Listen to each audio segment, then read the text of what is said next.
is a push to roll back city wages. Councillors Jeremy Farkas, Sean Chu and Joe Maglioka say they will bring an urgent notice of motion to the Finance Committee today, asking that wages be rolled back.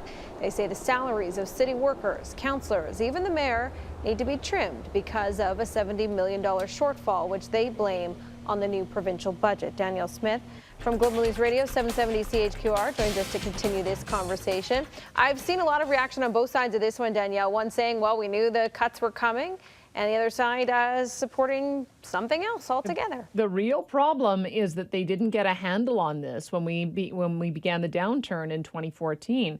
They had negotiated a deal with most of their unions that saw them get 1.8% in 2014. Then they got 3.2% in 2015, 3.5% in 2016, and 4% in 2017.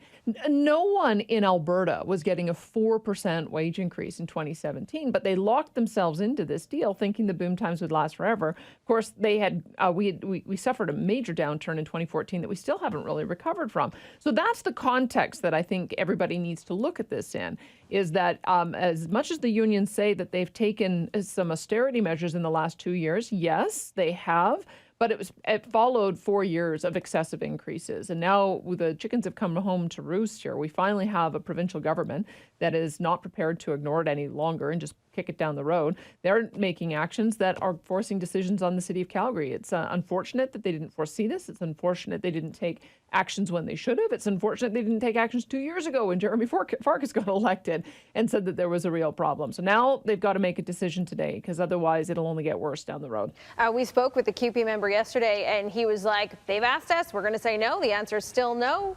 We're not doing it. Well, do you think this is a big fight ahead? Well, I hope not, for the sake of people's respect for the frontline workers and the unions, because I think that attitude shows a bit of a callousness towards those who have suffered with major declines in their income over the last 5 years, with job losses they've not recovered from, with having to take positions that are a fraction of what they used to make. So I think that the sympathy well is pretty low for those who are paying taxes to the city of Calgary, especially since we see so many favorite businesses going under because for so long they've just shifted the burden over to the business community, and now the business community is collapsing under the weight of it.